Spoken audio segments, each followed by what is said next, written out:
This is the video that you come to when you want to learn how to score efficiently and effectively, alright? Every single play that you're looking at, bro, I broke down the defender, I read what they were doing, and this is exactly how I do it. Well, this is the video where I teach you how I do it, alright? So, make sure that you hit the like button, make sure you hit the bell so you can always be notified whenever I upload, and make sure you subscribe. That is very important and it helps me out a lot.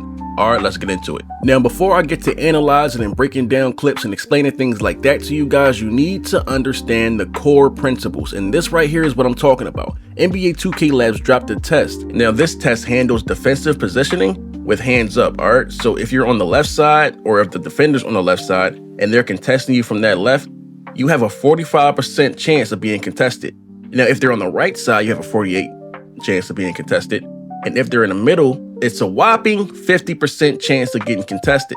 This is really important information, alright? So keep this inside your head as this video continues. Now, as you guys saw, I'm not too fancy. Yeah, sure, I know some fancy moves, but I don't really do much. I just want to get to the bucket for the most part, bro. On the ones court, we only have 14 seconds to score, and they throw us all over the dang court. Now, as you guys can see, I'm currently purple plate and I'm platinum. And as of right now, I'm 21st in the world for proving ground wins. Now, with all that out the way, hopefully you guys know now that I am actually trying to get you guys right. Now, in this video specifically, we're going to be talking about how to read your defender.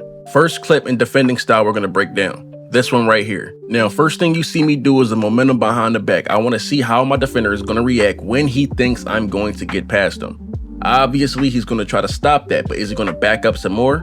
Is he really prioritizing stopping the drive? Because if that's the case, I can take advantage of that and get a 3-up. Now, we're still dribbling around, sizing him up. Now, what I'm looking for is if he's actually going to commit fully to that drive, and he did. I faked the drive and did a step back. What you guys gotta peep is, it's a read and react, alright? It's always a read and react. So once I did that step back, I'm looking at how he's going to respond. I saw that he moved back to stop the drive. He bit on the fake drive, alright? And that's an easy step back 3. I also really want to apologize to you guys because I will be freezing a lot of these clips, alright? So if you got TikTok brain or if you really want to be stimulated all the time, I apologize. This is not one of those videos, alright? This is for people who actually want to learn and get better. Now, this guy is playing 0L2 defense, which is actually pretty good. He's a bit faster on his feet, which means I have to be quicker with my responses. Now, peep how when he moves, his hands go down. You see this? And you see how he's quick to try to run to the paint to catch my drive?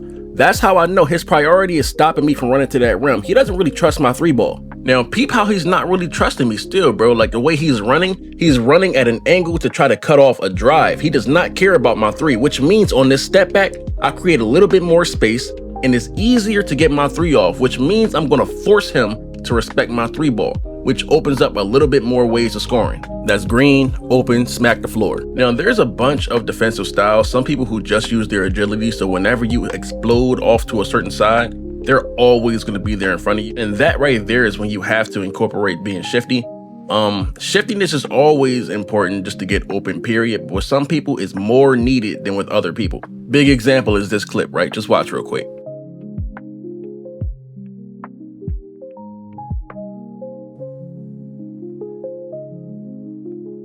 Now, real quick, once Bull checked me, he was on me, alright? Once he checked me, so I need y'all to understand that there's a couple ways to escape this. You can always do a regular escape, that's holding turbo and flicking your right stick right or left. You can do a triple threat escape, which is basically, while you're still holding the ball, you didn't dribble yet, hold turbo, flick up on your right stick, that's it. And honestly, I can just explain the rest in a whole nother video. You gotta like the video, subscribe to me, let me know that y'all wanna see it. Now, in this clip, in order to get him off me, I did a triple threat escape, and then I did a go-to shot to be like, hey, yo, bro, I can get right past you, back up. Alright, now peep my mistake, yo, because I do have a silver limitless on this build, so I could have shot this shot right here, but instead, I over dribbled. And now I'm running out of time. Despite that, I still understand the contest system, and this is how I got off this 3-pointer right here.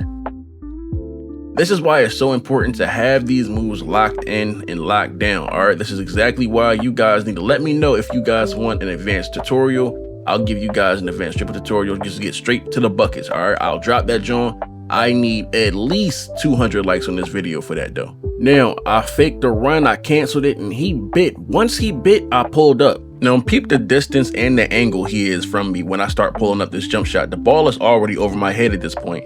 So now it's going to be considered a closeout because he's not directly in front of me. He's actually to the right of me, which means it's going to be considered a closeout and not a full-on contest. All right, now for this next part of the video, I actually wanted to show you guys, I want to show you guys the build that I'm rocking with, the Sigs, and I want to show you why it's so important to always size up your opponent. This is going to help you score like 90% of the time, right? And I've been boxed up. That's exactly why I learned everything new. Like I said in a video ago or so, I said I enjoy when I finally get boxed up. But when I get boxed, bro, I really enjoy it because I run it back and I see what I did, man. And I see how I could beat it. Like in a lot of the cases when I get boxed, bro, I did not take the opening that the defender gave me. And then when that happens, bro, I end up wasting a possession. All right, so this is exactly the build that I'm rocking with. I dropped a build video, but that joint flopped despite people saying that they wanted to see it.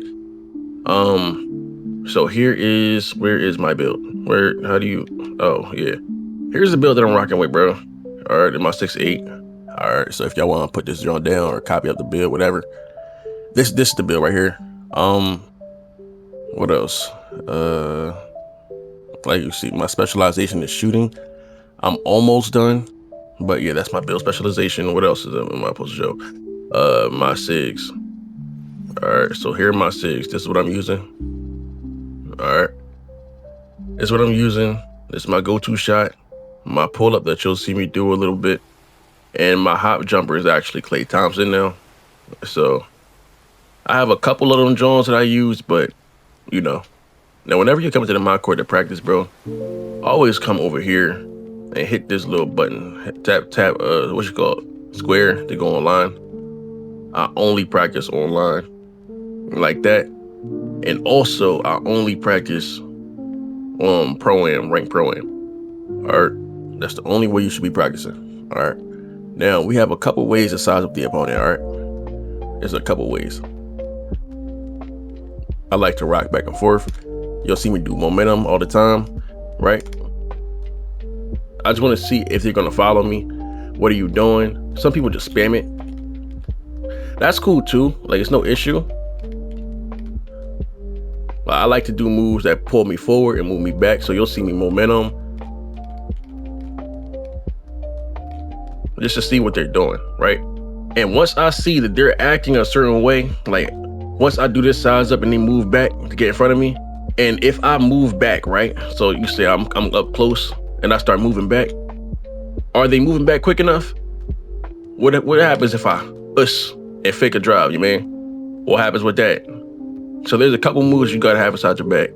And I'm gonna have, yeah, let me go ahead and get you to a little tut real quick. All right. So, mind you, if you want the advanced tut, it's going to be dropped if you guys get this video to 200 likes. I guess I'll teach you the momentum real quick. You should know how to do it. If you do not, pay attention.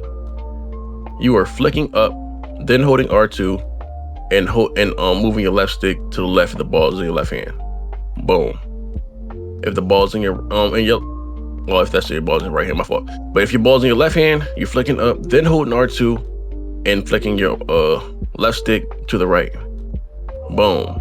All right. So it's in the right hand, is vice versa. Flick up, then hold R2 and hold the left stick top left.